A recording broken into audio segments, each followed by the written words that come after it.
What if the stars above us hold secrets older than Earth itself? What if the ancestors we thought we knew were never really from here at all? When the sky turned dark with ships that swallowed starlight, humanity discovered the terrible truth. They were not alone. They never had been. And when an ancient enemy came to conquer, it was the shadows from the void who returned to protect the forgotten children of a shattered world. Make sure you're subscribed and hit that notification bell, because what you're about to hear is a story of humanity's darkest hour, an ancient secret buried among the stars, and the moment we discovered we were never truly alone. At dawn's first breath, when New Avalon, once called New York City, was just stirring awake, the heavens themselves seemed to rip apart. Shapes vast and ominous slid from behind the drifting clouds, blotting out the fragile morning light. They weren't thunderheads rolling in, no. These were titanic vessels, alien leviathans that moved with the calm certainty of predators. Commander Rena Hale stood rigid on the command deck of the Resolute, Earth's crown jewel of a warship. On the panoramic screen before her, the invaders loomed like mountains in the sky. Her fingers dug into the armrests of her captain's throne, as if bracing for the impossible. Each monstrous craft dwarfed the city blocks they hovered over. Veins of molten gold pulsed across their hulls, shifting glyphs glimmering like the heartbeat of something alive and merciless.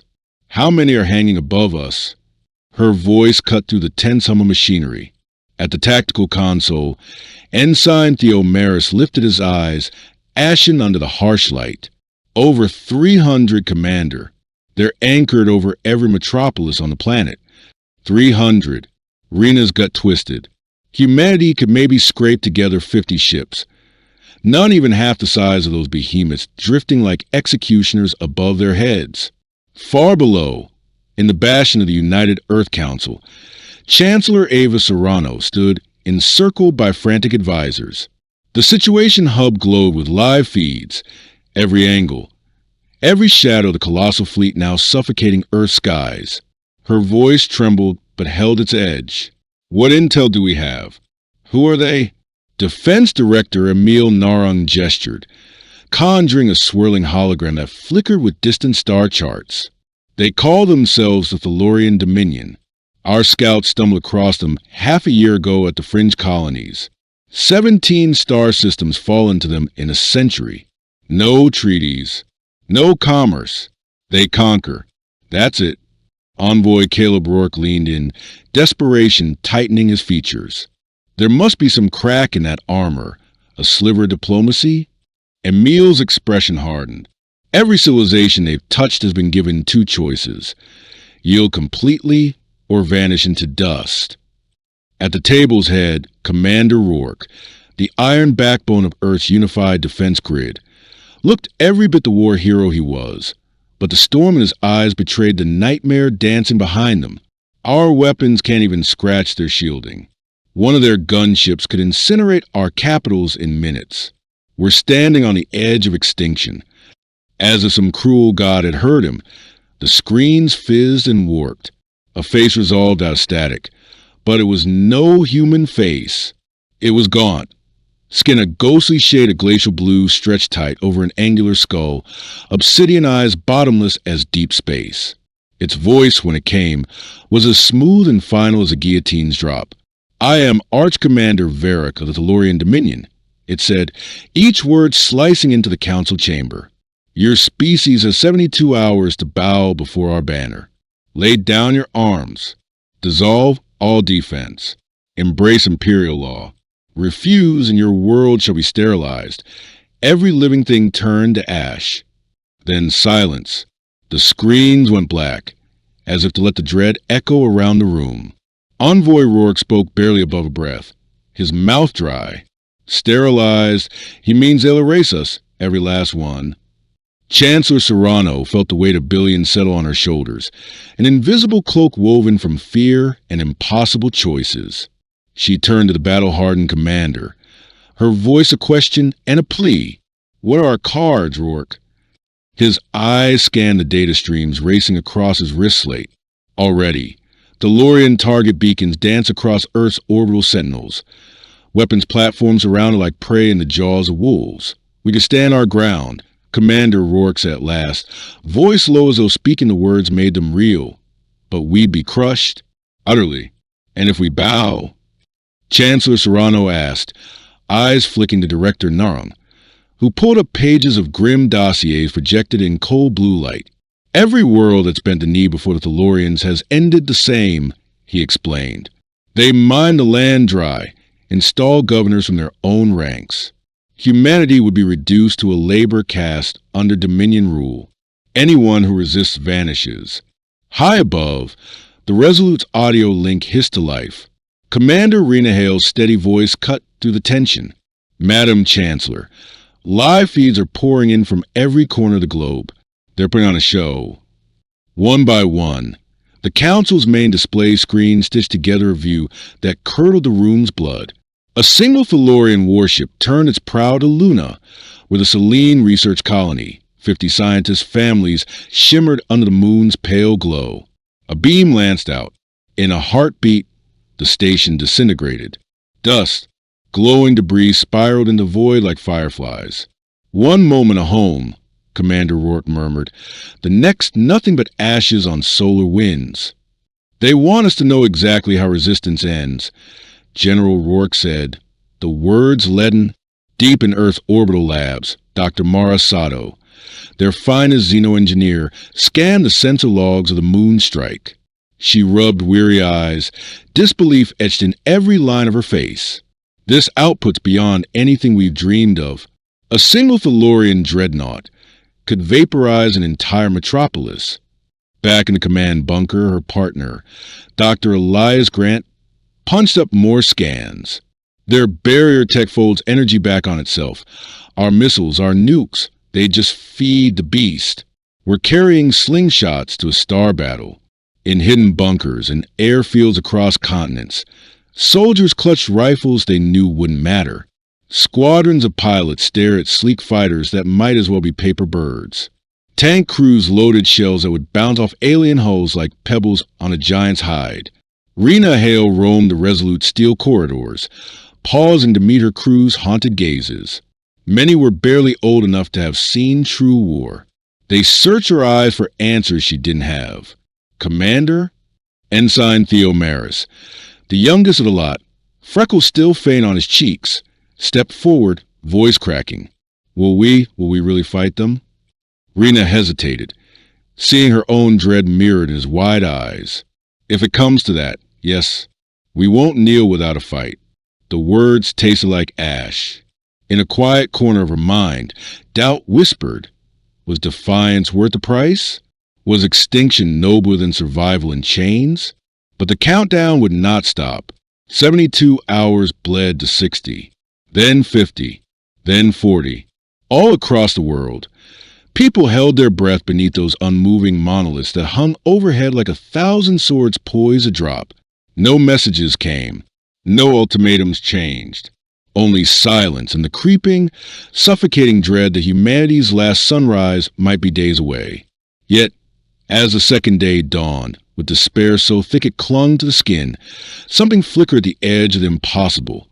A spark that hinted the endgame wasn't yet written. At the farthest fringes of the solar expanse, deep-range observatories picked up strange echoes first. Shapes slicing through the void at speeds no human engine had ever dared. Unlike Earth's metallic birds gleaming in sunlight, these newcomers devoured the light around them. Shadows moving against the endless black. Commander Rena Hale stood frozen before the Resolute's main sensor hub, staring at the impossible readout. Theo, are you seeing this? Ensign Maris, eyes wide with awe, gave a shaky nod. Yes, Commander. Multiple signatures. They're inbound from the Kuiper Edge. And they're colossal. We're talking city scale.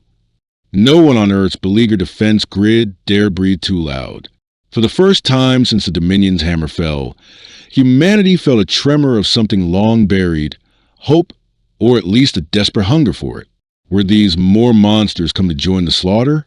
Or a hand reaching out from the void to lift them before they fell? The Tellurian clock still dripped its poison, surrender or extinction. But somewhere in that cold gulf between the stars, something else was moving, and its arrival might shift the scales of fate forever. The enigmatic fleet drifted closer, carving through the dark like whispers in a graveyard. Rena watched each flicker on the sensor grid, mind grasping for logic that wouldn't come. These ships didn't gleam or glitter like metal. They swallowed starlight whole, leaving only black wounds in the fabric of space. "How many ghosts are we tracking?" she asked, her voice low. Ensign Maris's fingers flew across the console, but the numbers slipped through like water. "Hard to say, Commander. Readings fluctuate. Sometimes I see a few hundred, then it spikes to thousands. It's like they're phantoms, blinking in and out." Deep within the Resolute science deck, Dr. Mara Sato hunched over her readouts, sweat beading on her brow. Beside her, Dr. Elias Grant tapped equations into his tablet, both their minds racing to crack the impossible. "It shouldn't be real," Mara whispered, eyes darting over gravitational maps. "They're distorting space itself, bending it around their hulls like a cloak. Physics says this can't exist." Elias grunted, jaw clenched. "Their drives don't throw off heat. No exhaust trails. It's like they're drifting between dimensions." Far above them all, aboard a Thalorian Command dreadnought, Arch Commander Varric faced a storm of data that refused to be tamed. His frost-pale skin looked even more bloodless under the shifting holograms, and for the first time, the abyss in his eyes betrayed an unfamiliar glint. Doubt. "Status," he rasped, gaze fixed on the pulsing grid. His weapons chief, Zorik, a junior officer whose hands trembled ever so slightly, cleared his throat. "Unknown contact still closing in, Arch Commander. Impact in 18 hours. Our scans won't penetrate their hulls. No read on weaponry, no tactical specs." Varric, who'd raised entire systems with nothing more than cold confidence, now stood facing the one thing the Thalorian Empire had never prepared him for: the unseen. In the darkness, the shadows kept coming. Something was moving out there, a force that made even Arch Commander Varric's cold certainty tremble. He squared his shoulders, voice slicing through the hush of the command deck. "Transmit a hail to the inbound fleet. Demand they identify themselves and declare their intent in Thalorian territory." The message rode a beam of energy into the void. Silence answered. The obsidian silhouettes kept sliding closer, silent predators cutting through the cosmic dark, oblivious to the Empire's authority. On battered Earth, Chancellor Ava Serrano convened her war council yet again. Advisors crowded the Situation Hub, eyes bouncing between flickering feeds of Golden Dominion dreadnoughts and the growing swarm of Star Eaters drifting ever nearer. "Could these be Thalorian reinforcements?" asked Defense Director Narang, fingers drumming a nervous tattoo. General Rourke's gravelly voice answered first. "Unlikely. Every scrap of intel we bled, for says the Dominion flies alone. They conquer, they don't court allies. And this tech? It's an entirely different animal." Envoy Caleb Rourke leaned forward, voice laced with a glimmer of wild hope. "What if they're here for us? Maybe there's a civilization out there that hates the Dominion as much as we do." Director Narang's eyes stayed hard. "Or we're trading one yoke for another. Swapping masters doesn't mean freedom." Ava felt the weight pressing on her chest, the tick-tock of doom closing in. 36 hours left before Earth was either on its knees or dust in the void. And now, a third shadow loomed, its motives as unknowable as the abyss. Aboard the Resolute, Commander Hale gathered her senior crew in the main briefing hall. The 3D hollow spun above the table. The Dominion Armada, a force of gold blades bristling in low orbit, and the oncoming dark fleet that turned starlight into hunger. "Talk to me," she said, eyes sweeping the room. "Who are these ghosts?" Lieutenant Commander Theo Maris, acting science lead, tapped through swirling scans. "I dug into cultural archives. Commander, there are stories, scattered whispers in human myths, about ships like these." Rena tilted her head. "What kind of stories?" Theo expanded the hollow, layering ancient sketches over the sensor grid. Aboriginal cave etchings showing shadow shapes hanging over nomads. Mayan glyphs describing beings of living darkness who descended to share secrets. Native tales of star spirits who slip between worlds like drifting smoke. Dr. Marasato's face crackled onto the main screen from the lab deck, eyes blazing with disbelief and awe. "Commander, I need you to see this. We just intercepted a signal." The briefing room fell silent as a feed flickered. Mara leaned in close to her console, voice trembling with adrenaline. It came through on a band that shouldn't exist. "By everything we know about particle physics, this frequency can't even propagate. And yet, the Dark Fleet is talking. To us. A new riddle from the edge of time. One final impossible chance." "What did they say?" Commander Hale's voice was barely a whisper as she turned to Dr. Sato. Mara's fingers danced across a console. She queued up the recording. What came through wasn't sound as a human ear knew it. It bypassed the air, bypassed the eardrum, sinking straight into the mind in waves that made the crew's skin prickle and their breath catch. "Children of Tirana, you are not abandoned. Ancient debts shall be settled." The words melted into silence, yet the echo of them clung to every corner of the Resolute's war room. Faces turned to flickering screen, each mind wrestling with what they just felt rather than heard. "Children of Tirana," Theo murmured, the name tasting alien and familiar at once. "They're talking about us. Earth." Rena's brow furrowed. "And these old debts? What debts do we owe? Or are we the ones owed?" The riddle hung between them like a blade, sharp and waiting for answers that wouldn't come. The Star Eaters pressed onward through the void, silent now save for that single cryptic promise. Far above, Arch Commander Varric stalked the deck of his Dominion dreadnought, footsteps echoing in a hush that felt too mortal for an empire that never knew fear. Before him, the holographic display showed a sea of dark ships, their ranks swelling, each one an enigma that eclipsed his vast experience. Zoric's voice broke the tension, hesitant, eyes flicking sideways. "Arch Commander, do we pull back from this world?" Varric rounded on him with a snarl that only half hid his dread. "The Dominion does not retreat. This world will bend the knee or burn. No phantom fleet will rewrite the Empire's decree." But deep in the cold pit of his mind, Varric tasted the first bitter bite of doubt. Conquest had rules, ancient boundaries drawn in blood and packed alike. The scribes had sworn humanity bore no protection. And yet, these shadows suggested otherwise. Below, people looked skyward with hearts torn in two. The Dominion's gold titans still glowed like blades of judgment poised to strike. But now, from the cold abyss, came a new armada, darkness drifting closer, whispering of debts and ancient kinship, calling humans the children of Tirana. Scholars and engineers labored to the long hours, unearthing relics, decoding weathered glyphs, stitching together fragments of forgotten lineage. A portrait began to form, humanity's story tangled with something far older than any empire. In the silent deep, the shadow fleet slid past Jupiter's swirling storms, skated past the cold red plains of Mars, unwavering. They were coming home, or so they claimed, just as the Dominion's clock neared its final toll. On the Resolute's bridge, Rena Hale stood before the great viewport, eyes locked on the twin threats, golden executioners bristling in orbit and the void haunters drifting ever nearer. 7 billion souls lay suspended between surrender and extinction, or perhaps something far stranger. The final hours bled away. 24 now. The deadline sharpened like a blade. Humanity's end or deliverance by shadows that called them kin. Whatever storm was coming, it would break before the sun rose again. The galaxy would never look the same after this. That much was certain. In a lab littered with empty mugs and flickering screens, Dr. Mara Sato hadn't closed her eyes in a day and a half.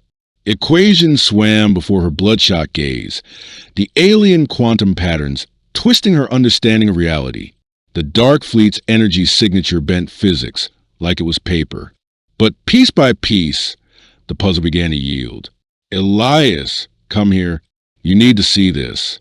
Her voice was raw as she called over Commander Grant, who shuffled past a maze of tangled cables, exhaustion etched deep into his face. She pulled up a dusty file from the far end of Earth's buried archives. 3 years back, our survey teams found these crystals deep in a cave network on the Tibetan Plateau. Back then, the readings made no sense. We blamed the instruments. Box it all up. On her main screen, the old crystal scans merged with the fleet's current data stream. They matched perfectly. These stones, they're not of this planet, Mara whispered. The elements don't even exist in our solar system, but they've been here hidden for thousands of years. Half a world away, in the basement stacks of an ancient observatory in the Atacama, Lieutenant Theo Maris stumbled onto his own ghost. Buried in boxes no one had opened for decades, he brushed aside dust to find fragile photos of ancient cave murals, the kind that should have told stories of hunts and gods. Instead, they all spoke of the sky. Each image revealed the same impossible vision. Tall, shadowy beings beside primitive people, arms forever lifted to the stars. Africa, Australia, Europe, the Americas separated by oceans and eons, yet identical. Theo patched through instantly. Commander Hale, you need to see this. These murals, they're separated by continents and millennia, but they all show the same scene.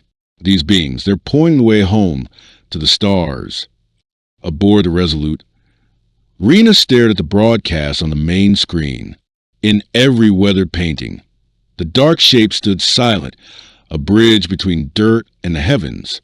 How old are these? She asked quietly.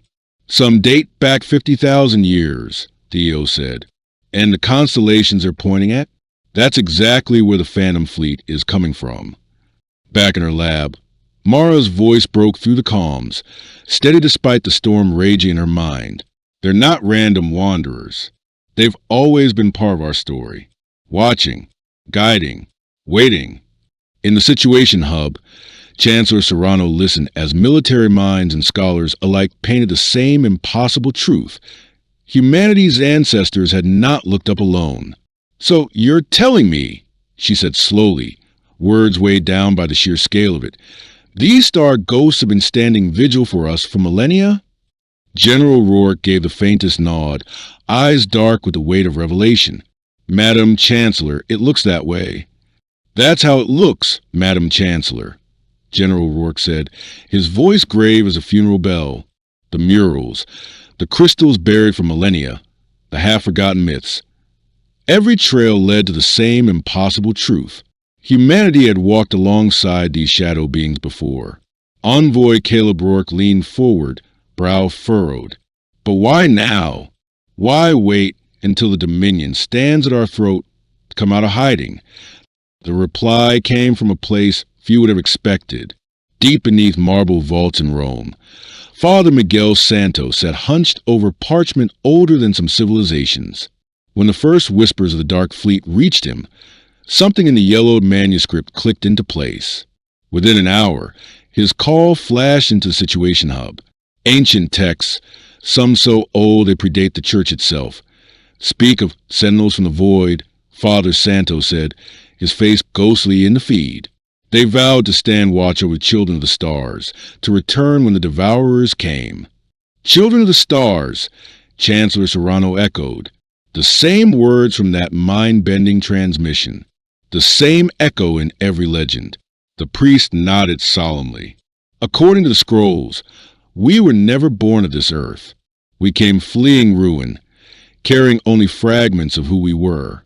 The sentinels gave us shelter and swore we would never face extinction alone. Far above Earth, the Dominion's flagship felt more like a tomb than a throne. Arch-Commander Varric loomed over the pit where tactical feeds flickered. His intelligence chief, Zorik, stood rigid, sweat beading along his ridged brow. Speak, Varric snapped. Zorik cleared his throat. Buried in the Imperial archives, a scout fleet's report from 3 centuries past. They encountered vessels just like these. They were warned away from certain systems. Varric's eyes narrowed, and they ignored the warning. They were never heard from again. The old stories came flooding back. The Empire's Iron Code, protected worlds, watched over by powers older than the Dominion's own conquests. The scribe swore this world was unclaimed, Zorik whispered. Varric's voice cut like a blade of ice. The scribes lied, or they were fools. Back on the Resolute, an urgent hail snapped Commander Hale from her thoughts. Ensign Maris patched it through.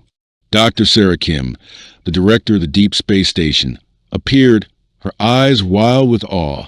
Commander, the Dark Fleet, they're moving. They're not descending on Earth anymore. They're shifting into position around the solar boundary. Rena leaned closer. What kind of position? Sarah overlaid a star map onto the feed. They're matching it to ancient constellation charts. The same constellations that appear in those caves you found all over the world. Paintings, not just art, but memories etched into stone, a map from the dawn of time. In that single moment, it hit everyone at once. The Dark Fleet wasn't drifting aimlessly. They were following a blueprint older than any empire, aligning themselves exactly where ancient human eyes had once looked up in wonder. In her cluttered lab, Dr. Mara Sato stared at the quantum readouts until her vision blurred. Layer by layer, the strange crystal data fused with the fleet's impossible energy waves. And then it clicked, a truth so big it left her breathless. They're not just guardians, she whispered to Elias, voice cracking. They're family. Her fingers trembled as she patched through command. Chancellor Serrano, I need you now. I know who they are. Minutes later, Mara's face filled a secure channel that connected the world's leaders in the final hours of the Valdorian noose. Her words trembled, but they cut through centuries of half-buried myth. The quantum patterns reveal a genetic link. They're not protecting us out of some ancient debt alone. They're protecting us because we're their blood. Humanity didn't spring up on this world. We were seeded here by them when our true home was lost. The silence that followed was heavy as stone. Mara's voice softened, yet it thundered like an avalanche. When the Dominion expanded eons ago, they burned our cradle world to cinders. The ones who survived were rescued by these watchers and hidden here. Our memories blurred to help us start over, but they never left us to drift alone.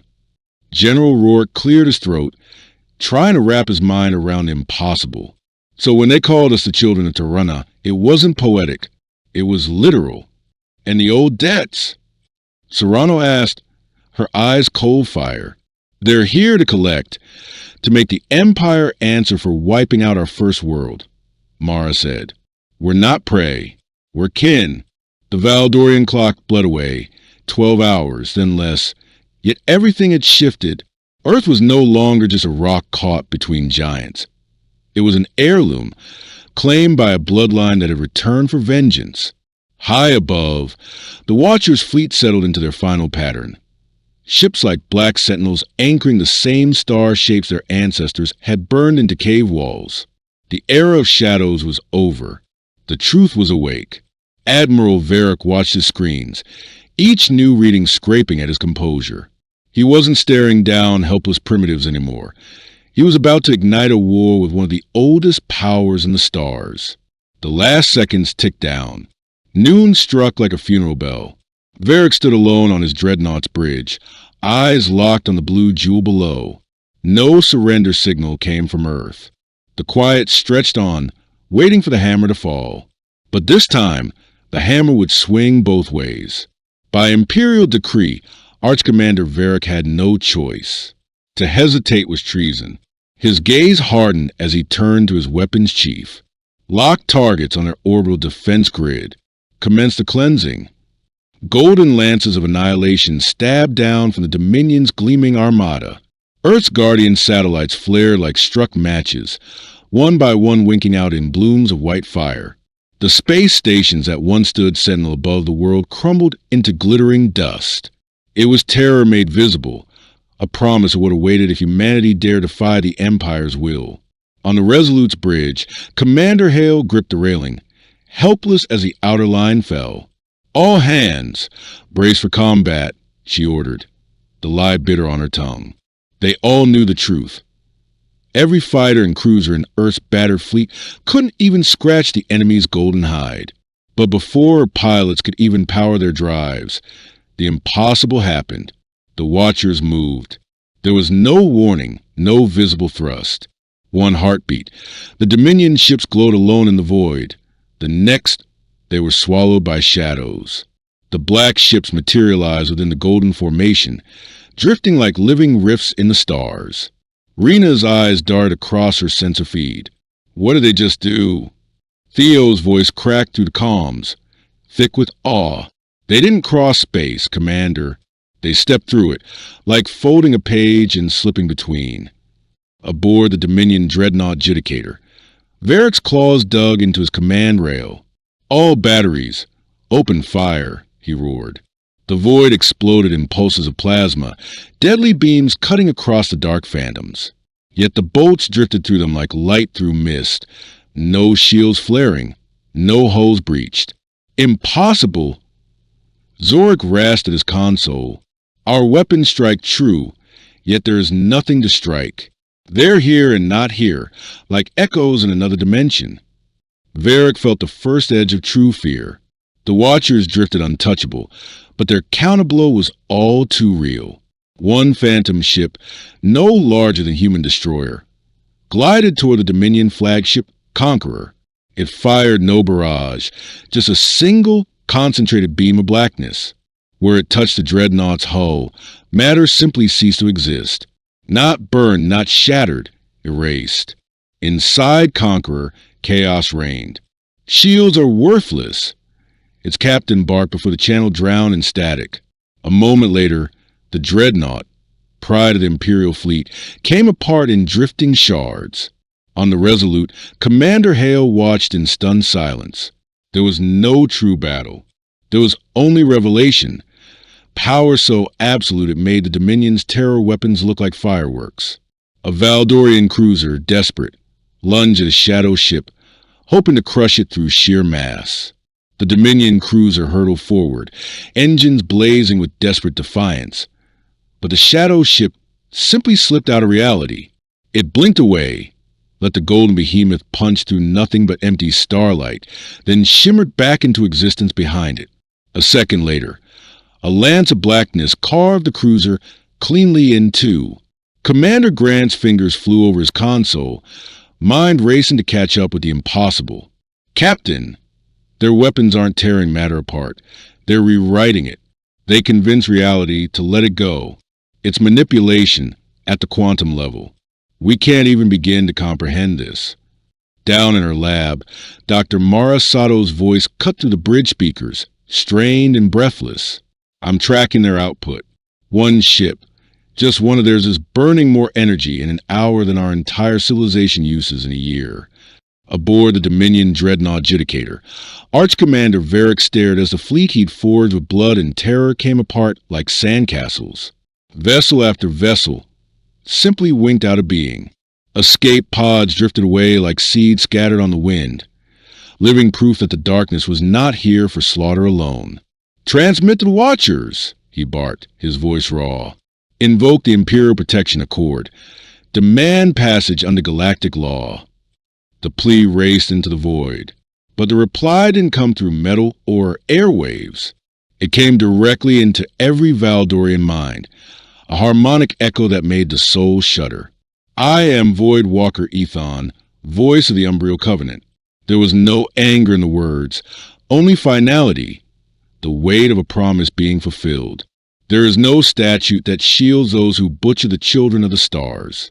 Your empire razed their cradle world and scattered them to the void. Today, that debt is paid. In the Situation Hub, Chancellor Serrano watched the unfolding obliteration in stunned silence. The Dominion, conquerors of a dozen suns, undone by shapes that move like living oblivion. Are they executing the crews? She asked, voice tight with dread. General Rourke shook his head, watching life pod indicators blink across his tactical grid. No, Chancellor, they're evacuating them. The ships die, not the people. It was not genocide. It was vengeance with Surgeon's hand, destroying the swords but sparing the hands that once wielded them. Above, The Dominion's greatest dreadnought drifted in a ring of shadows. Varric stood on his shattered bridge, heart pounding in a way he hadn't felt in decades. Then Ethon's voice whispered inside his mind once more, "Surrender. Your warriors will live. Your fleet will scatter on the stellar winds." Carry this tale home. The children of Terra now stand shielded by the Covenant. Admiral Varric, who'd never been as near to any foe, felt the words tear from his throat. "I surrender. Spare my crews. It is done." What followed was an explosion of light or the roar of engines, but the greatest feat yet. The Dominion fleet didn't break apart or detonate in flames. One by one, those gilded monsters simply ceased to exist where they hovered. In the next heartbeat, thousands of Valdorian crews staggered to their feet on alien soil, their ships gone, scattered like seeds on a galactic breeze. 100 dreadnoughts, now lost among uncharted stars. 17 minutes. That's all it took to end the battle for Earth. The golden blades that had hung over humanity's cities for days were gone, not obliterated, but banished, flung into void by an ancient covenant that wielded the laws of physics like child's play. On the Resolute's bridge, Commander Hale's voice cracked. "Theo, any sign of Valdorian vessels?" Theo's fingers danced across his board. "No, Commander. Not a blip. But I'm picking up debris. Life pods scattered across half the spiral arm. But the fleet? Gone. Below deck." Dr. Marisato's face lit up every screen, eyes wide with reverence. "Rena, the raw energy needed to shift that many ships so far. There's no scale for this. They didn't just bend space. They folded it and tossed their enemies like paper scraps." Above them, the largest shadow vessel, a behemoth carved from midnight, drifted closer, slipping into orbit like a living eclipse. As it settled over Earth, a ripple of that impossible frequency crackled across every command deck. Then, the voice, deep as a void and steady as a heartbeat. "This is Voidwalker Ethon. We seek audience with the leaders of the children of Turana." In the Situation Hub, Chancellor Serrano pressed her palms flat on the console, heart pounding. "This is Chancellor Serrano. Permission granted. We have much to discuss." And just like that, the age of isolation was over. The children scattered among the stars were gathered up again by their ancient guardians. The galaxy's balance had shifted forever. Far away, Admiral Varric stared up at alien constellations from the barren rock, where he'd been stranded, the wind whispering through his shredded banner. How could he explain to his emperor that some worlds would never kneel? Above Earth, the dark juggernaut slid silently through the atmosphere, its hull drinking in sunlight like a starved shadow. It descended toward the Pacific, touching the water's skin without stirring so much as a ripple. On the Resolute, Commander Hale leaned forward as the impossible unfolded. Beside her, Theo exhaled, voice trembling. Theo's voice, hushed with awe, broke the silence. "Commander, they're asking permission for their envoy to board Resolute. They want to meet face to face." Rena Hale's pulse thundered in her ears. After all the horror and wonder, now she'd stand before the beings who'd pulled humanity back from the brink. She drew a steadying breath. "Tell them we'd be honored." Moments later, the impossible arrived. No shuttle, no airlock cycling, just a sphere of liquid shadow blooming in the main hangar. From that swirling void stepped a figure that drew a collective gasp from every soul who saw it. Voidwalker Ethon stood nearly 8 feet tall, its shape fluid and regal, a living silhouette filled with drifting pinpricks of light.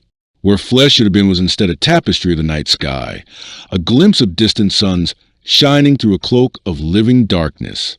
When Ethon spoke, it didn't vibrate air. The voice unfolded inside every mind present, warm and boundless. "Children of Turana." The words resonated. "Long have we waited to stand with you once more." Commander Hale stepped forward, words trembling on her tongue. "We owe you everything. You saved our world from extinction.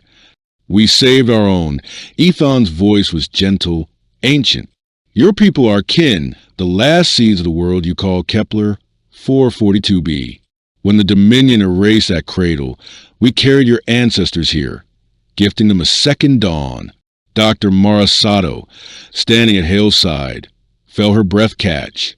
You hid our past, changed our memories so we could grow on our own. Ethon's starlight pulsed in what might have been sorrow or pride. We softened the pain. We let you build new stories in new soil. But our vow remained that we would guard you should the old destroyers return. From her secure chamber, Chancellor Serrano's voice echoed through the comm link. What happens now?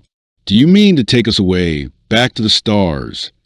A ripple of light drifted through Ethon's silhouette, almost a laugh. No, Chancellor. This world is your home. But you are no longer blind to your birthright. It is time you stand as true heirs among the guardians of the spiral. What came next rewrote everything. Ethon led a handful of humans aboard the Umbral flagship, a vessel that seemed to flicker between this universe and countless unseen dimensions. Commander Grant found himself walking endless halls of liquid starlight, each passage humming with the glow of forming galaxies. Everywhere he looked, the line between science and sorcery blurred until they were the same thing. Pure wonder. Your scientists will discover wonders with us, Ethon said as they drifted deeper into the ship's living corridors. But we won't simply hand you weapons. We will teach you how to guard your own skies and the skies of others as we once guarded yours. Dr. Marasato found herself standing in a lab that defied every known law of matter. Machines pulsed with the power of caged singularities, forging alloys that couldn't exist under Earth's old physics. She ran her fingers along a crystalline console that hummed with a familiar resonance. The crystals we uncovered in the Tibetan caves, she whispered, recognition dawning. They came from here. They were our seeds, Ethon confirmed. Placed so when you were ready to see, you'd know we never truly left. Back on Earth, celebrations filled the cities for nights on end. The Dominion fleet was gone, its remnants scattered like chaff on the cosmic wind. Humanity was safe, but more than that, they'd learned the staggering truth. They'd never really been alone in the dark. General Rourke stood alongside Umbral tacticians, mapping the spiral arm with new eyes. They didn't trade blueprints for doomsday weapons, but shields that could cloak entire worlds and sensors that could pierce the void for threats long before they arrived. This isn't just Earth's defense anymore, Rourke told his officers. From today, we stand for every world too small to stand for itself. Commander Hale found herself captain of a ship unlike any hull to ever sail the black, human engineering braided with Umbral craft. A vessel that could slip through dimensions like a shadow, leap between suns without engines, and conjure barriers vast enough to shelter whole fleets. In the vessel's star-speckled command chamber, Ethon's words lingered in her thoughts. The galaxy is vast. So many young voices cry out, as yours once did. Together, we will answer. Barely 3 months after Battle for Earth, humanity received its first call, a distant world named Sanctuary, its peaceful cities under siege by Dominion warbands refusing to bow to defeat. Hale's hybrid fleet emerged from hyperspace. Human ships gliding ahead, sleek and proud in the pale blues and whites of Earth, flanked by Covenant phantoms that seemed to drink the light from Sanctuary's sun. The raiders opened fire, certain this was just another easy slaughter. Their plasma beams cut across the void, only to dissolve harmlessly through the Umbral shadows and break like ocean waves against the new human shields. This is Commander Rena Hale, the Earth Defense Corps. Her voice rang across the void, carried on every channel. Sanctuary stands under our protection. Leave now, or face what comes next. Below, the colonists huddled in bunkers and tunnels, staring up as their defenders hovered like sentinels in the dawn. The Dominion raider captain, recognizing the obsidian silhouettes drifting among the human ships, made a choice that saved his crew. Pride bent to survival.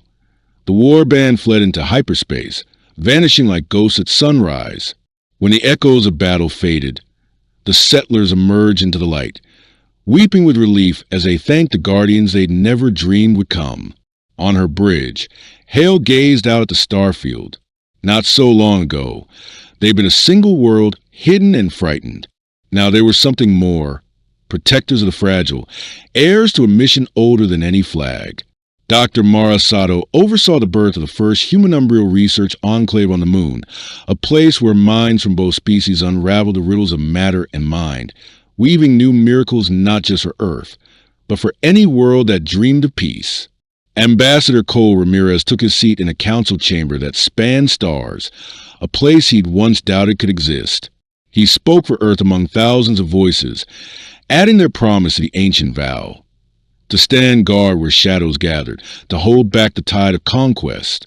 In time, the Umbriel Covenant receded once more into the infinite dark, but their vow lingered like starlight in human hearts. They would never face oblivion alone again. They were family, woven into a vast tapestry of guardians who would answer the cries of any world in need. Seasons passed. The children of Turana embraced their role. Earth's cities gleamed like beacons for desperate refugees, a reminder that no species was too small to stand tall, that kindness could shield more strongly than any fleet. Even the Dominion bent to the truth. Humbled by defeat, they sent emissaries. And one day, Admiral Kathar himself stood in Earth's Great Hall, bowing his head as he signed the accord that would forbid his empire from ever threatening the children of the stars again.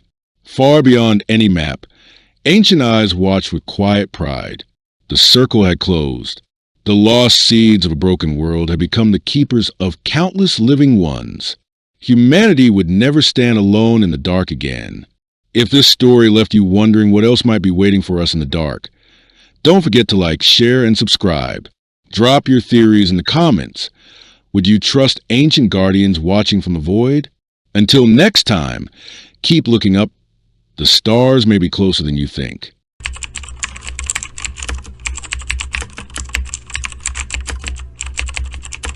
They looked human, but no human fleet had ever moved like this.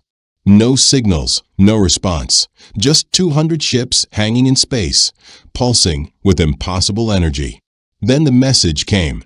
We are the vanguard of the human evolutionary collective. Prepare for inspection. Everyone froze, because whatever these beings were, they knew everything. Every classified ship, every hidden base, every heartbeat. And they had one question for the galaxy. Are you ready to evolve or disappear? Before we dive into this mind-bending encounter between humanity and something far beyond human, make sure to subscribe for more epic sci-fi stories that explore the edge of existence. Hit the bell icon so you never miss a moment, and drop a comment below. What would you do if a fleet of godlike beings claiming to be human showed up uninvited? Now, let's step into the unknown. Warning sirens blared through the cold metal corridors of Outpost Seraph 9. Commander Tralvek jolted upright, his four luminous eyes scanning the sea of crimson flashing across the command deck. Panic tingled at the base of his skull. All monitors flared with urgent data, and his elongated violet fingers flew across the control surface, decoding the chaos. "Commander," cried Technician Ralvi, her voice breaking under pressure.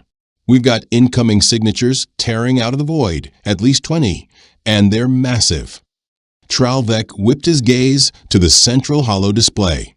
Tiny sparks appeared on the outer edge of their detection grid, each flicker a vessel, advancing in flawless formation like a tide of metal and silence. His jaw clenched. He had never seen such a coordinated emergence. "Patch a priority signal to High Marshal Karen immediately," he snapped. "Unknown armada breaching sovereign territory. I want deeper analysis on those ships." Now, 3 light cycles away, aboard the Dominion dreadnought Celestial Dagger, High Marshal Karen stood tall against the viewport, his chrome-toned skin glinting under the dim tactical lights, a mark of command among his kind. When the transmission reached him from Seraph 9, Karen's expression tightened. "How many vessels?" he demanded, voice cold. His aides swallowed hard. 200 confirmed, Marshal. Possibly more concealed beyond scan range. Our forward outpost is overwhelmed. They've never encountered anything like this. Karen brought up the fleet feed on his private console. The invading force crept through space with eerie precision, ignoring all hails. Worse still, the outlines of their ships struck a dreadful chord.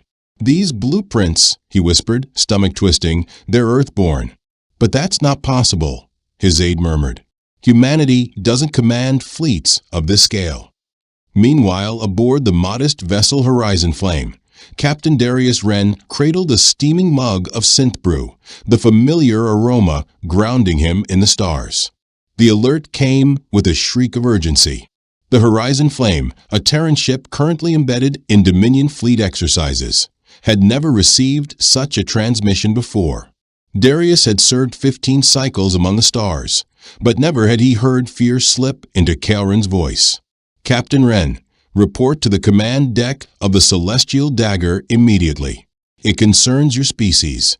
Uniform donned, boots echoing through narrow corridors, Darius made his way through the ship that had become his second home, a fragile cocoon of 50 human souls amid a galaxy of giants.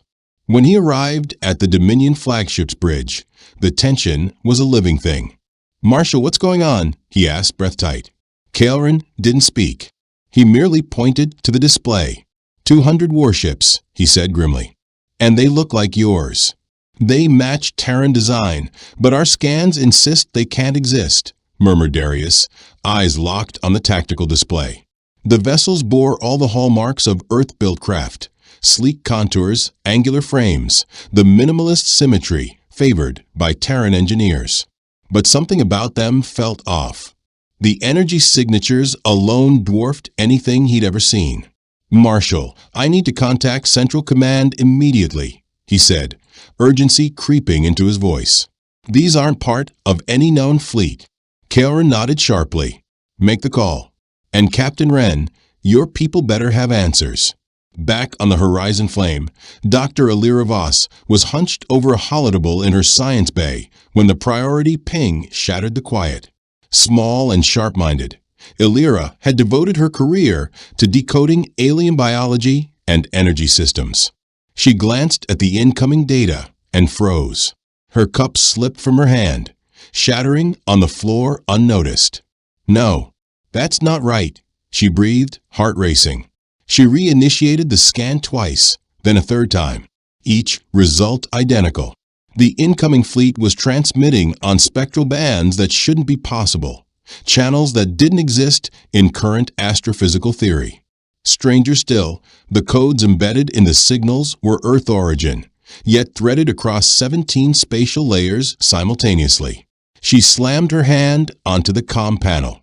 "Darius, you need to see this now," she said, her voice strained.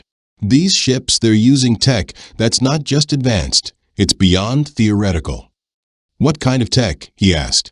"They're transmitting through folds we can barely even sense. But that's not all.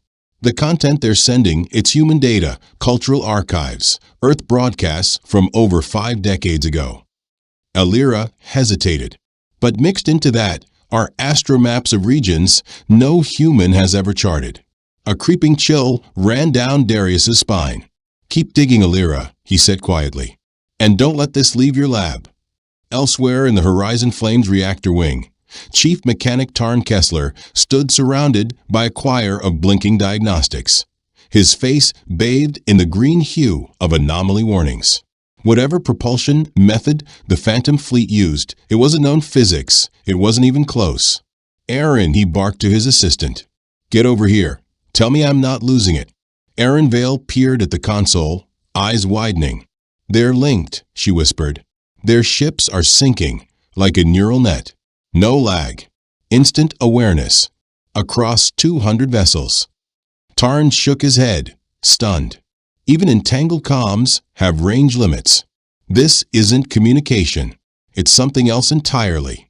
"They're moving like one mind, like they share a central consciousness," murmured Aaron, her voice barely above a whisper. Aboard the Celestial Dagger, High Marshal Kael'ren paced the command platform, tension visible even in his precise movements.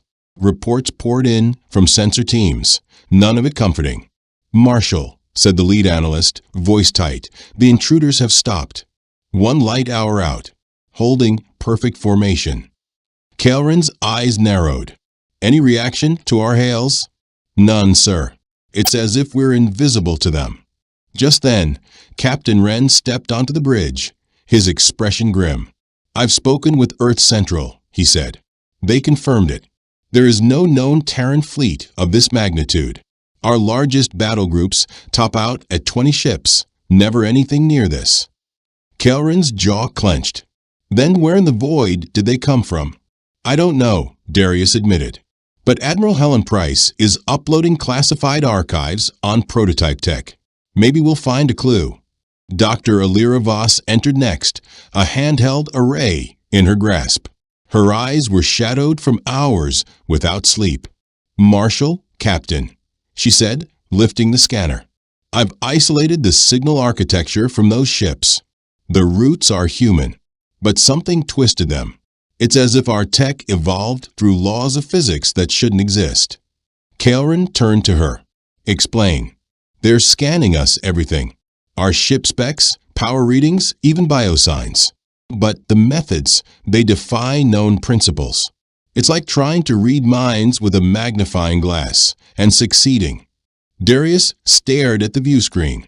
200 vessels hovered like specters.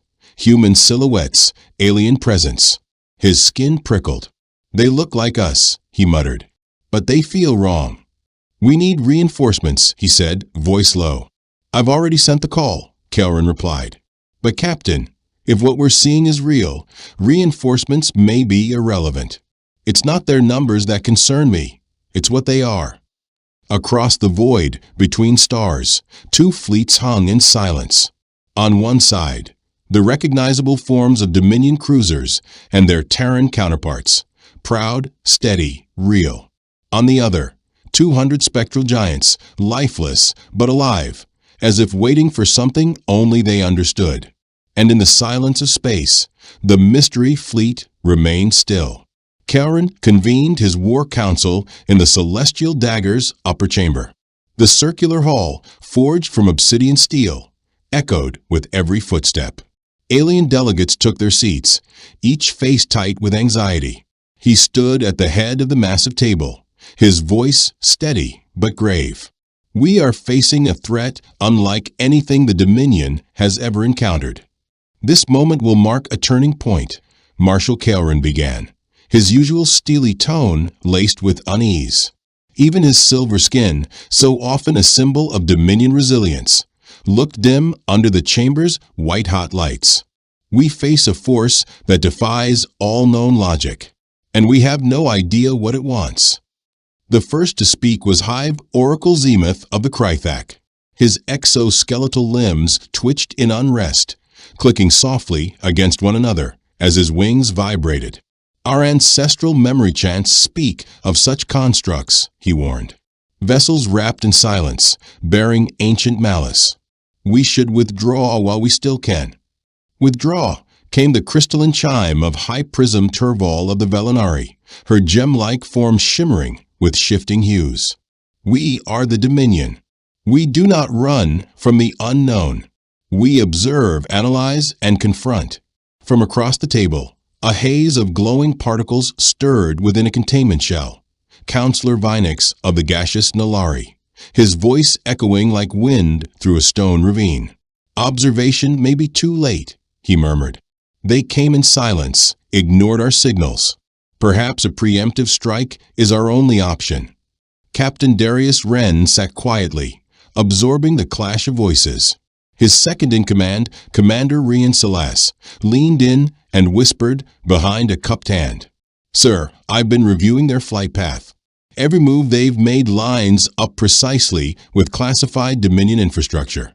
Outposts, refueling hubs, even covert listening stations. They know our layout like it's their own. Darius felt a cold pressure behind his ribs. How is that possible? Those locations are top clearance. I don't know, Rian replied grimly, but it means they've been watching for a long time. The chamber doors opened again. Dr. Alira Voss entered, clutching a data pad. Her eyes were ringed with exhaustion, but her voice was steady.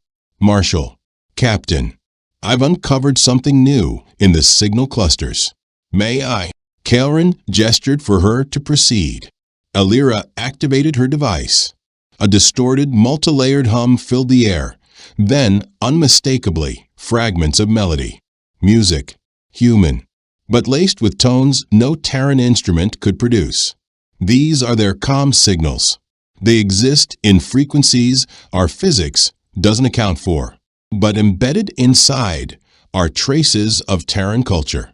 Not just music, equations, verse, fragments of language. She tapped another button, but also schematics, maps, biological archives. Species no human has cataloged. Systems no Dominion vessel has charted. Hive Oracle Zenith turned his compound gaze toward her. What kind of data? Complete genetic blueprints of life forms from the edge of explored space. Weapon blueprints centuries beyond our understanding. Even planetary schematics for regions not listed in any Dominion record. The room went silent. Then Turval spoke, her voice like ringing crystal. Doctor, are you saying they've been everywhere? Alira nodded. Not just across the Dominion. Beyond it. If the data is accurate, they've charted the galaxy. A soft chime broke the silence. Darius stepped aside, answering the call flashing on his communicator. It was Earth Command, finally. Admiral Price's voice was taut. Darius, I've scoured our black vaults. We have nothing. No human fleet of that magnitude exists anywhere within Earth-aligned territories, Admiral Price said, her voice tight. Even our most advanced Black Project vessels are decades away from generating power signatures like these. Whatever those ships are, they didn't come from Earth. But there's no doubt they were built by human hands. Captain Wren remained silent for a moment, eyes fixed on the frozen feed of the fleet beyond the stars. That's exactly what keeps me up at night, he said quietly. There's more, Price added, her tone dropping. I dug through our deepest archives. About 2 centuries ago, there was a classified exploration mission, codenamed Project Infinity, sanctioned by the old United Earth Directorate. I've never heard of it, Darius replied. Few have. They were dispatched to explore the galactic abyss, rumors of dormant technology buried in the void. The operation was so heavily buried, I needed triple override codes to access fragments of it. Darius felt something cold coil in his chest. What happened to them? They vanished. No transmissions. No debris. Just silence. The records were sealed, scrubbed, and forgotten. But Darius, the timelines align. If they survived and found what they were sent to find, the signal cut off. He stared at the now dark display, the silence heavier than before.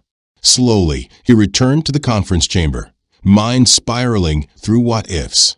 Down in the Horizon Flames core chamber, Chief Technician Tarnkessler worked alongside his team, trying to unravel the madness. Pete Vale, elbows deep in sensor data, looked up with disbelief. Chief, you're going to want to see this. It's their drive matrix. These ships aren't just talking across space faster than light. They're entangled in a quantum web that doesn't even exist inside normal spacetime. Tarn turned, frowning. Speak clearly, Pete. What does that mean? It means they're not acting like a fleet. They're behaving like components of a singular system.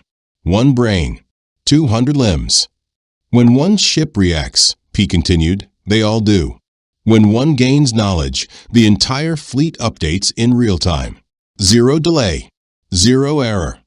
Tarn studied the scan readouts, eyes wide. This isn't just technology. It's sorcery dressed in science. How do you fight something that learns faster than you can think? Back in the war room, the air had turned volatile. The Krythak were demanding immediate evacuation. The Velinari insisted on a peaceful envoy. The Nalari urged a surgical strike. Enough. Marshal Kaelrin's voice cracked like thunder through the chamber. Infighting won't save us, he said, sweeping the table with a glare. We need clarity, not chaos. Commander Rian Salas stood and activated the main viewer. The ghostly fleet still hung beyond the void. "They've been out there for 6 hours," he said calmly. "No movement, no threats, no reply. Maybe it's time we stopped projecting our fears and started asking what they're really waiting for." "They haven't answered a single hail," Salah said. "What could they possibly be waiting for?" Dr. Alira Voss didn't look up from her scanning rig. Her eyes flicked across layers of data, each more unsettling than the last. "They are responding," she said finally, voice low. "Just not with words." "What do you mean?" Kaelrin asked. "They've been studying us every second since they arrived, scanning constantly. Not just our vessels, but everything. Power systems, shield arrays, life signs, DNA patterns. They're dissecting us from afar." Captain Wren stiffened. Like researchers observing test subjects, Counselor Vinex's shimmering cloud form churned uneasily inside his containment field. "Outrageous. We are not test animals. We are the Dominion. They have no right." "Are we, though?" Hive Oracle Zenith asked softly, his mandibles clicking in a rhythm of ancestral fear.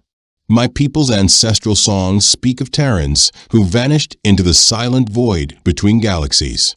Those who returned were not truly Terran anymore.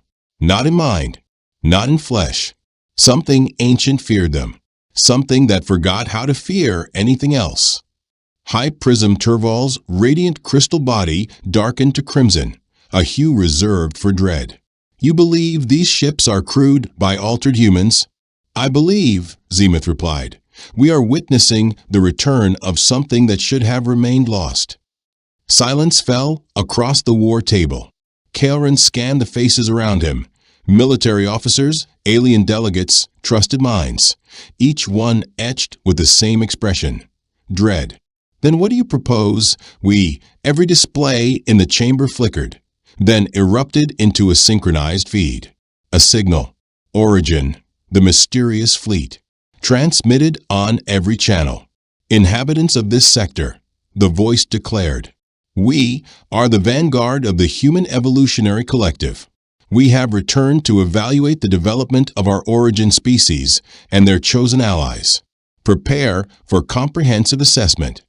The voice was unmistakably human, but wrong. It held an eerie calm, too precise to feel alive.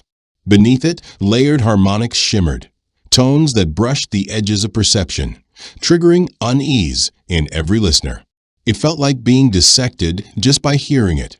Captain Wren stepped back from the screen, breath caught in his throat. "The Human Evolutionary Collective?" he repeated. "I've never heard of anything like that." "That's because," Alira said slowly, her voice heavy, "if they ever did exist, they probably don't anymore. Not as we know humans." The transmission looped, echoing through every corridor of every ship, every Dominion frequency hijacked.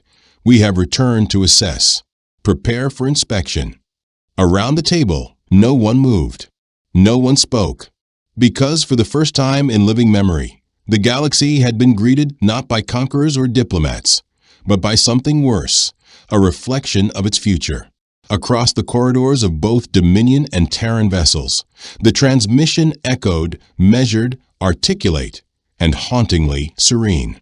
It spoke in perfect interstellar common, but something about the cadence made skin crawl and bones ache. "We are the vanguard of the Human Evolutionary Collective. We have returned to evaluate the growth of our origin species and its allies. Prepare yourselves. Examination is imminent." Captain Darius Wren's fingers twitched involuntarily as he stared at the pulsating display. The voice, human in tone, carried undercurrents of something unnatural, something mechanical, or worse, beyond mechanical. Lieutenant Amira Foss, the ship's comms officer, worked feverishly at her console. Her face was pale, lips trembling. "Captain," she said breathlessly, "the vocal structure is definitely human. But there are subharmonic layers embedded in the speech frequencies the human body can't physically produce." Darius turned slowly. "Are you saying the speaker's been altered?" "I don't know what they are anymore, sir," Amira replied. "But they're not entirely human. The broadcast didn't stop. If anything, it deepened. One by one, the mysterious voice began reciting classified data: ship names, command rosters, crew counts, tactical systems, vulnerabilities. Dominion War Carrier Celestial Dagger Crew Manifest 4218. Commanded by High Marshal Kaelrin of the Silver Caste. Armament: dual vector plasma turrets, phased torpedo bays. Shield integrity: 87%. Tactical posture: defensive. Morale index: fluctuating. Kaelrin's four eyes widened. That information is restricted to Command Level 5.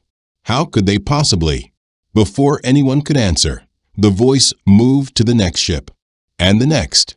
Names, specs, mission designations, psychological profiles.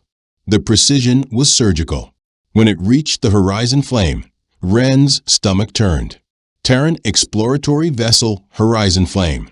Crew 51. Mission Directive: Diplomatic Outreach and Adaptive Strategy Analysis. Commanded by Captain Darius Wren. Current crew neurological status: elevated anxiety, heightened cortisol, acute fight or flight response across 74% of personnel. In the corner, Dr. Aliravos worked furiously, running biometric overlays and spectrographic analysis. "Captain," she called out, "they're not just reading our technical schematics. They're inside us, scanning our neurochemistry, our metabolic responses, down to individual hormone levels." Commander Salas stepped forward, stunned. From a full light hour away? That's impossible.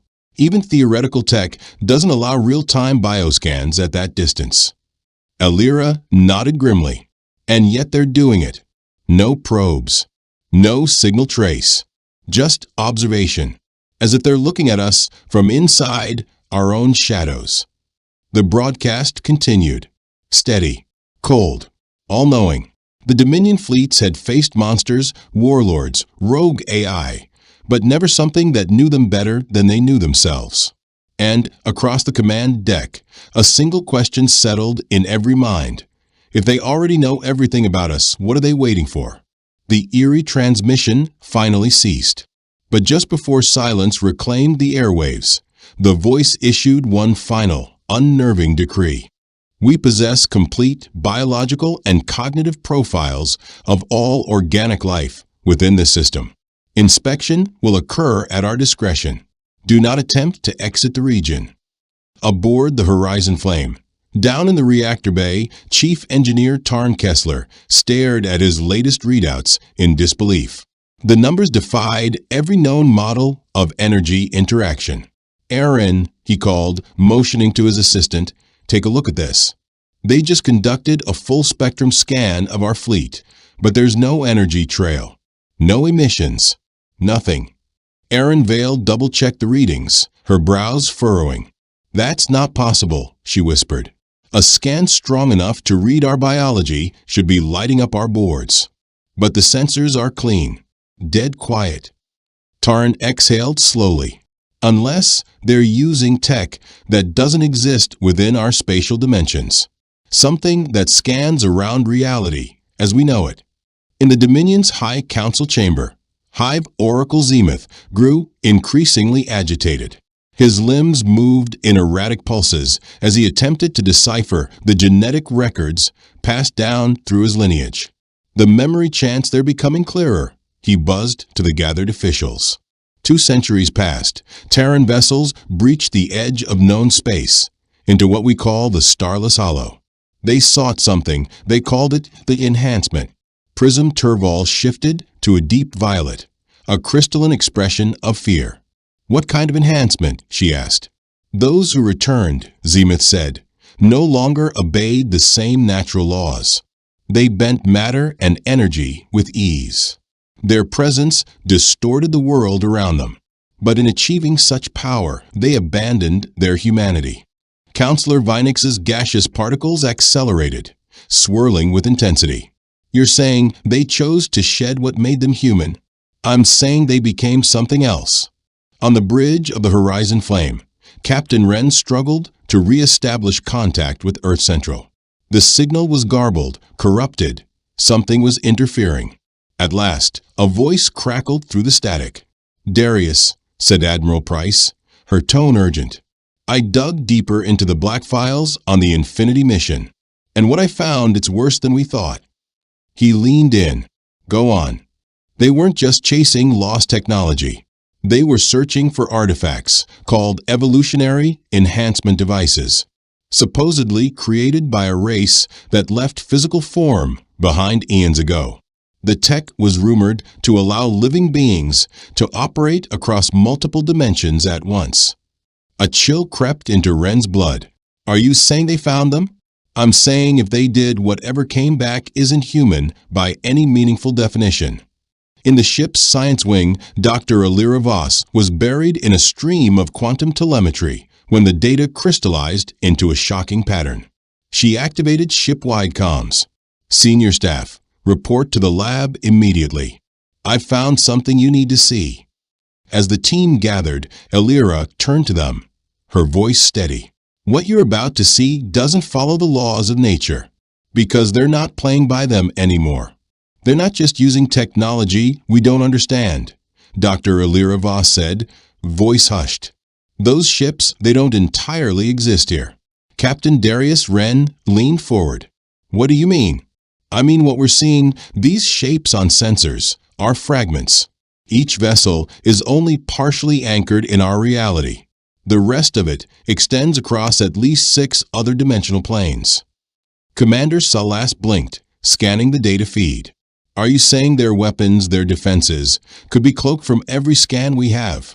"I'm saying we might be looking at weapons that don't operate in this universe at all," Alira replied. "If they decided to annihilate us, we wouldn't even register the attack before we cease to exist." Aboard the Dominion flagship Vigilant Oath, Admiral Calrin sifted through a growing pile of intelligence feeds. Reports were flooding in from all corners of Dominion territory. "Sir," the comms officer said grimly, "we have confirmed appearances of similar fleets everywhere. At least 24 major systems, all with identical energy signatures." Calrin's jaw tightened. "How many confirmed fleets?" 20 so far, possibly more. They're encircling Dominion space." Panic began to ripple across the gathered alien dignitaries. The Krythak called for an immediate exodus. The Velinari scrambled to calculate the odds of survival. The Morgri demanded unconditional surrender. Prism Turval's crystalline form pulsed with crimson. "We cannot wage war against entities that exist beyond dimensional physics. Our weapons aren't even designed for this." Calrin slammed a hand on the console. "Then what's your alternative?" Before anyone could answer, a new alert sounded. "One of the ships is moving," the sensor chief announced. "Its broken formation approaching alone. Looks like it's flying a parley beacon." "Transmission incoming," said the comms officer. "Put it through." A new voice emerged, still human, but layered, as though it spoke from several realities at once. "Admiral Calrin, Captain Wren, delegates of the Dominion. I am Commodore Kate Reynolds of the Vanguard Fleet.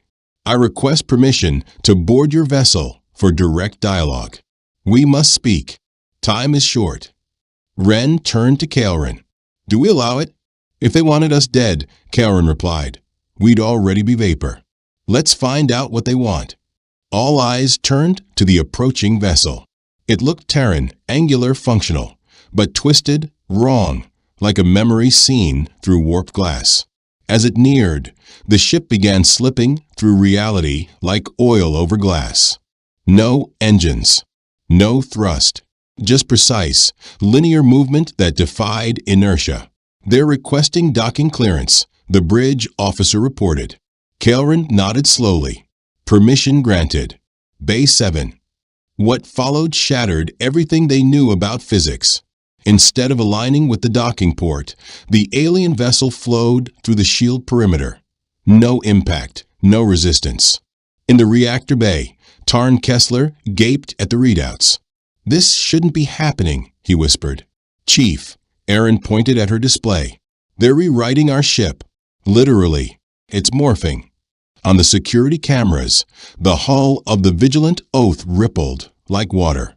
Metal shifted, melted, reformed, shaping itself into a perfect airlock that locked cleanly with the approaching vessel.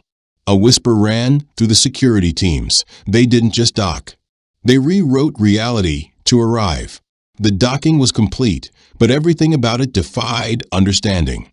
3 figures stepped through the shifting airlock. At first glance, they looked human.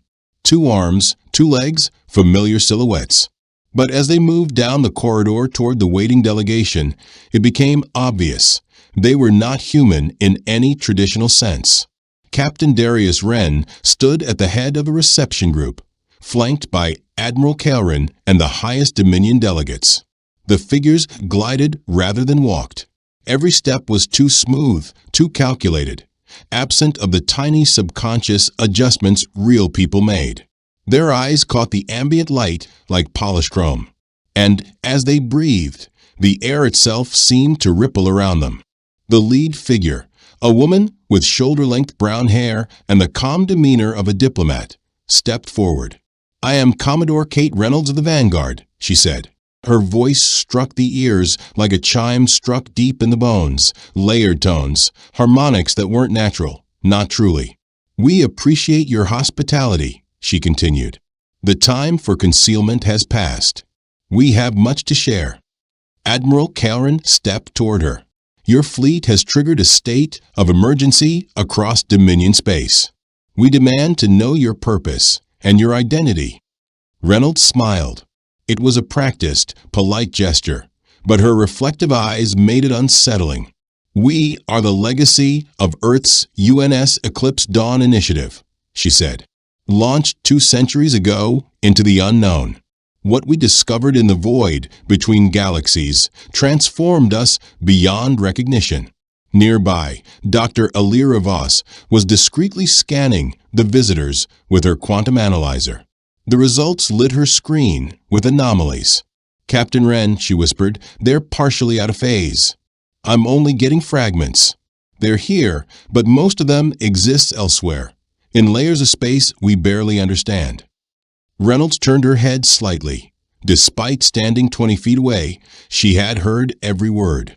"Dr. Voss is correct. Our existence now spans dimensions. It was the only way to endure what we uncovered." Captain Wren stepped forward. "And what exactly did you uncover?" Reynolds gestured. Instantly, the room around them shifted. Light warped. Space bent. A 3-dimensional projection unfolded in the air, a silent vision of impossibly vast constructs floating in the dark between galaxies. Towering, shape-shifting structures made of materials that bent light and logic alike. "We found relics," Reynolds explained, "left behind by a species that outgrew physical form eons ago. Their technology allowed us to bind our consciousnesses to the quantum lattice of existence itself."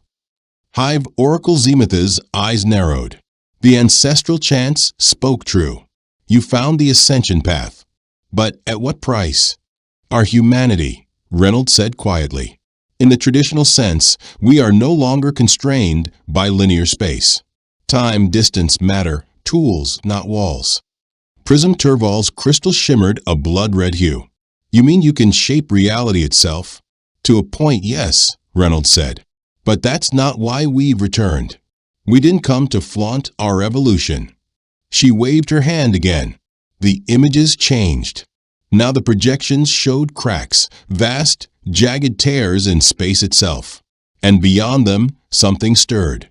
Dark shapes, writhing, impossible to focus on, impossible to ignore. "If a life form exists in too many dimensions at once," Commodore Reynolds began, her voice echoing with unnatural resonance, "its presence disrupts the fabric of lower realities." She motioned to the holographic projections now filling the chamber. "What we've learned is this: the ever-growing reach of galactic civilization has drawn the gaze of something else, something that dwells between dimensions." The image shifted again. Fractures, cracks in the weave of spacetime, spanned the void like bleeding wounds. "These entities," Reynolds continued, "they do not kill in any traditional sense. They consume existence itself. They devour quantum threads, unraveling the very structure of reality. Dr. Alira Voss stared at the shifting horrors, her voice hollow. You mean they can wipe out entire galaxies? Reynolds didn't hesitate. Not only galaxies, she said, her tone grim. They erase meaning. Where they pass, history collapses. Memories vanish. Reality forgets what once was. Gas-form Vinix pulsed violently inside his containment field. How do you know this? He demanded. Because, Reynolds said, for half a century, we've been holding them back. A stunned silence followed. You've been fighting them? Admiral Kelrin asked. Reynolds nodded. Yes. Those of us who evolved beyond singular dimensions. Those who returned from the void. We've been the front line. But the balance is shifting. The breach is widening. Commander Celeste Brooks, who had watched in skeptical silence, finally spoke. Why should we trust anything you say? For all we know, you could be the threat. Reynolds turned to him. Her gaze, mirrored and inhuman, bore into him. Commander, if destruction were our intent, there'd be no one left to question us. She raised a hand. In an instant, the floor beneath them vanished. Now they stood on a crystalline disk, suspended in the cold of space. Below, both fleets hung in stillness, alien and human ships side by side. Around them, though, something else. The sky was breaking. Tears split the void like open wounds, through which flowed things. Shapes that defied description. Forms that twisted perception. Creatures that existed in 12 dimensions, and blurred reality with their mere presence. This is happening now, Reynolds said softly. At the edge of your galaxy. The barriers are decaying. Soon, these entities will no longer need to reach through cracks. They will pour into your reality. Captain Wren staggered back, visibly ill. How can we fight that? You can't, Reynolds answered. Your weapons operate in linear space. These beings aren't even fully here. Then how are you fighting them? Admiral Kelrin asked. Because we don't fight them with weapons, she said. We fight with resonance, probability collapse, and memory anchoring. Tools your science has no words for. And why would you save us? Wren asked. Reynolds turned slowly to face him. Because that's the question, isn't it? Whether your kind is worth saving. She paused, letting the weight of her words sink in. There is division among us, she said. Some believe that baseline minds, trapped in 3 dimensions, can't evolve fast enough to survive what's coming. They think it would be cleaner to let the galaxy burn and begin again. The starlit void faded. In an instant, they were back, standing on the polished floor of the Eternal Glory's main chamber. The holograms vanished. The transparent platform beneath their feet had dissolved without a trace. Most staggered. A few collapsed into their chairs, gasping for breath. The transition from multidimensional space back to normal reality had left them shaken, like waking from a dream that felt too real. You disagree with the others then? Captain Darius Wren asked, his voice low, unsteady. Commodore Reynolds nodded. I, and many like me, believe consciousness in all its forms as potential, she said. Your people, you can adapt. You can ascend. With time and guidance. Dr. Alira Voss was still studying the data collected during their brief exposure to the dimensional rift. Her scanners had recorded signatures that defied categorization, ripples of energy that didn't belong in any known framework. Commodore, she said slowly, what you've shown us, it's staggering. But how do we know it's real? How do we know it's not some kind of elaborate projection? Reynolds gave her a small smile, this one almost human. You'll know soon enough, Doctor, she said. In exactly 30 seconds, your deep-range sensors will pick up an anomaly. She rattled off a sequence of coordinates with mechanical precision. Those spatial points, she added, will register severe gravitational stress. A breach attempt. Admiral Kelrin instantly relayed the numbers to his operations team. The room fell into tense silence. Everyone stared at the displays, waiting, and then alarms. Admiral, a panicked voice crackled over the comms. We're registering gravitational ruptures at the given coordinates. Extreme mass distortion forming at the edge of Dominion space. Sir, something's trying to rip open space itself. The room turned toward Reynolds. Eyes wide, minds racing, fear clashing with a rising understanding. Whatever she was, whatever they had become, they weren't lying. If that part was true, then so was everything else.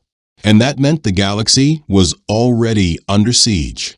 The alarms continued to blare, bathing the chamber in flashing red. Sensor reports flooded in, each one worse than the last. Sir, another voice came through. The anomaly is intensifying. Gravity flux levels are off the charts. It's almost through. Reynolds turned slowly to face them all.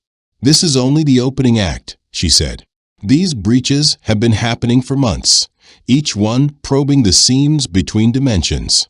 Sooner or later, the barrier will give way, and when it does, they'll flood in. Captain Wren stared at the data streaming across his portable scanner. How long before they arrive? Hours, Reynolds replied, if not less. Which is why I'm here. A choice must be made now. She swept her gaze across the room. Accept our protection, or face the void alone. Admiral Kaelrin looked at the trembling faces around him. Officers, diplomats, scientists. No one was prepared. What exactly are you offering us? He asked. Reynolds answered without hesitation. Total technological elevation. An alliance, Reynolds said. We will grant you access to our elevated technology, but only under our oversight. We'll also take responsibility for shielding this galaxy from what's coming through the fractures. Crystal Mind Travell shimmered with unsettled color, voice sharp and crystalline. And in exchange, Reynolds didn't hesitate.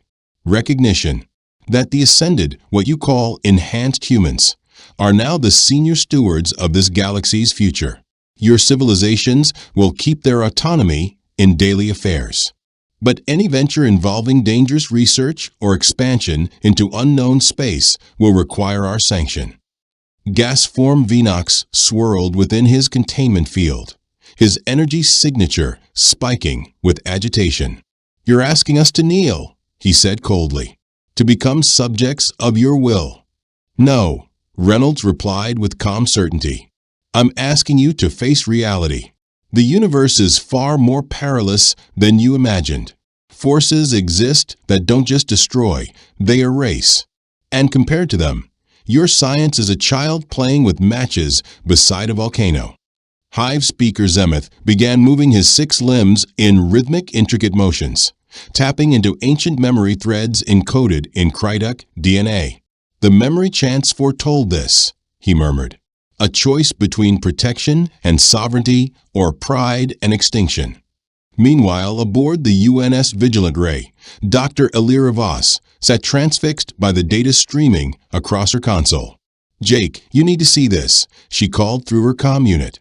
Captain Darius Wren responded immediately. What are you seeing? The gravitational distortions, she paused, eyes wide. They're not random. They're deliberate. It's like someone or something is probing the dimensional walls. Testing them. Testing. Jake echoed. Like a thief picking a lock, she said. They're learning how our universe holds itself together and where to slip through. Elsewhere in the ship's core, Chief Engineer Sam Decker was watching the energy monitors spike beyond their upper thresholds. Pete, check this out, he called. There's ships. Something's happening. His assistant, Pete Weller, ran diagnostics in real time. Chief, he said breathlessly, they're reconfiguring. The whole fleet. Look. On the main display, everyone watched in stunned silence. The 200 mysterious vessels had begun to morph, breaking into substructures, folding inward, rearranging into shapes that defied geometry and logic. They twisted, inverted, and reassembled in fluid, impossible patterns. They're shifting into combat form, Commander Salas Brooks whispered. But what are they preparing to fight? No one had to wonder for long. The first rupture fully opened. And from that rift something came through. A shadow, but not a shadow. A presence that absorbed starlight and shattered sanity. It shifted in ways the mind couldn't hold, its shape flickering through too many dimensions to define. Where it passed, stars dimmed and entire planets flickered out of existence. Captain Wren's voice cracked in a whisper. My God, how do you even fight something like that? The question hung in the air as the Ascendant fleet surged into action. What followed wasn't a battle, it was an event. Something cosmic and incomprehensible. The reconfigured ships of the Ascendants launched into the dimensional rift like dancers in a choreography written by gods. Their weapons didn't fire along normal vectors. They lanced through twisted geometries, skipping through 8 planes of space at once.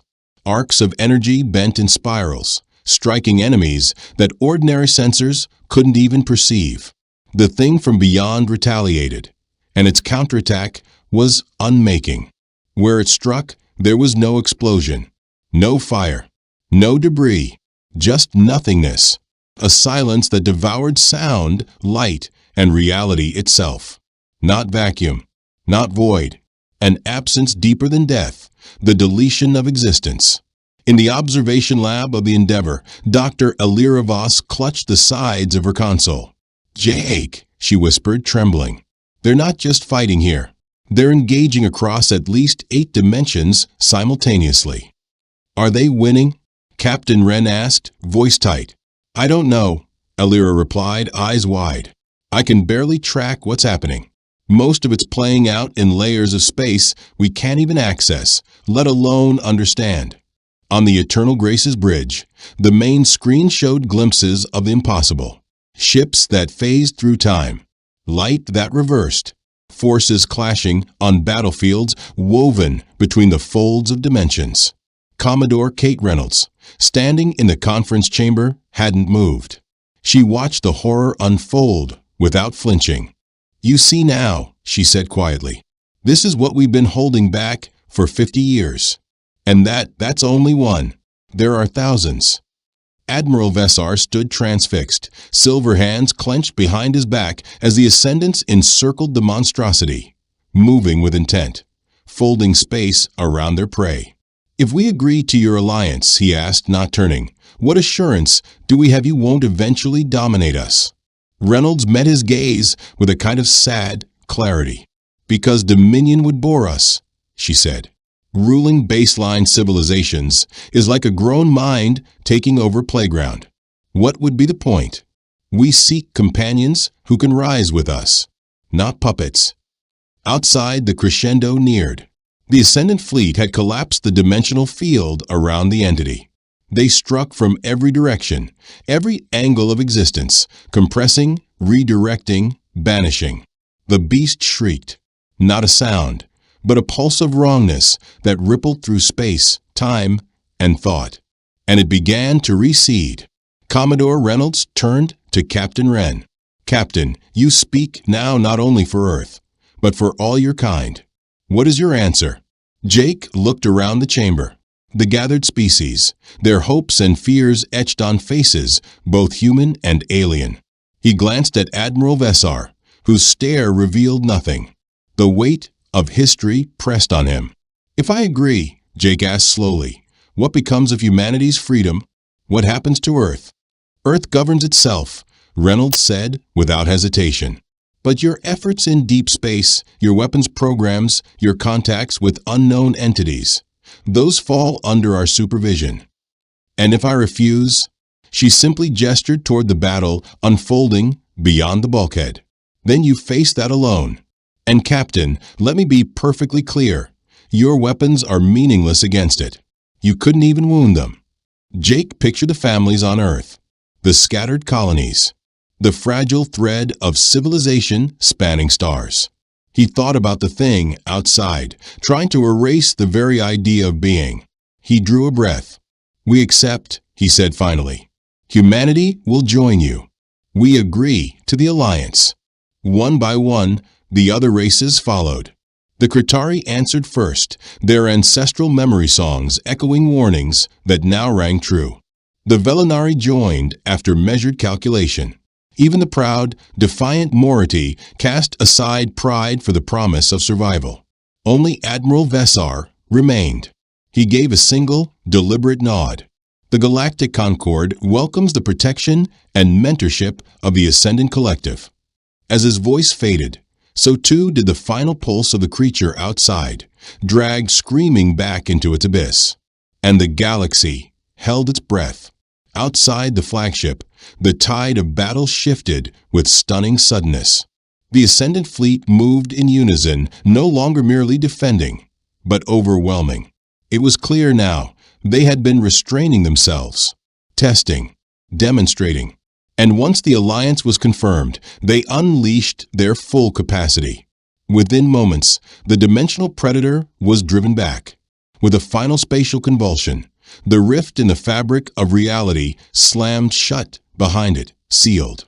"Why didn't you fight like that from the start?" Commander Brooks asked, disbelief in his voice. Commodore Reynolds allowed herself a small, tired smile. This time, it felt human. Because you needed to see. You had to understand. This wasn't about choosing between freedom and submission. It was survival or extinction. In the Endeavor's lab, Dr. Alira Voss was already monitoring her instruments. Her readings stabilized as the enemy vanished, and the fleet returned to its strange formation. "Commodore Reynolds," she asked through the comms, "what happens next?" "Now," Reynolds replied calmly, "the real work begins." She turned to face the gathered leaders. "We'll begin upgrading your systems, teaching your scientists how to detect dimensional breaches. But more importantly, we'll start preparing your people for the wider reality that exists beyond this galaxy." Jake Morrison raised an eyebrow. "There's more than this?" "Captain Morrison," Reynolds said with a slow nod, "this spiral of stars you call home, it's just a cul-de-sac in a cosmos that spans unimaginable distances. You've barely scratched the surface. What you saw today, that wasn't the apex predator. It was a scout, a minor threat." Admiral Vesar's gaze drifted to the starfield beyond the window, once a symbol of promise, now shadowed with unknown terrors. "There are worse things than that?" he asked. Reynolds didn't flinch. "The universe is ancient and filled with forces that regard beings like us the way we regard insects. There are empires of light and void, machines older than time, consciousnesses so vast they warp the meaning of thought." The silence that followed was absolute. "But," Reynolds added, "with our guidance, your civilizations may someday stand among them. That is the hope." Outside, the Ascendant fleet began to shift again, dividing, fragmenting, phasing out toward distant coordinates. Other systems, other threats. Their presence was no longer an anomaly. They were now defenders of the galaxy. In the chamber, something changed. Everyone present understood this wasn't the end of a crisis.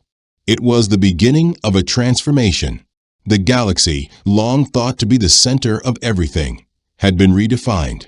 It was a frontier now, a vulnerable outpost on the edge of something far greater. The Dominion's worst fear hadn't been the strange human ships. It hadn't even been the monsters from beyond. Their greatest fear had always been this, that humanity might evolve into something so far beyond them it could never be controlled again. And that fear had just been made real. The visitors weren't invaders. They were the future, proof of what humanity becomes when it stops limiting itself, when it pushes past mortality, past biology, past dimension. A triumph of will and intellect, and a warning written across the stars. If that story left your mind spinning and your heart racing, don't forget to like, share, and subscribe, because the universe we're building is only just beginning. Comment below. Would you accept protection from beings who gave up their humanity, or risk everything to remain free?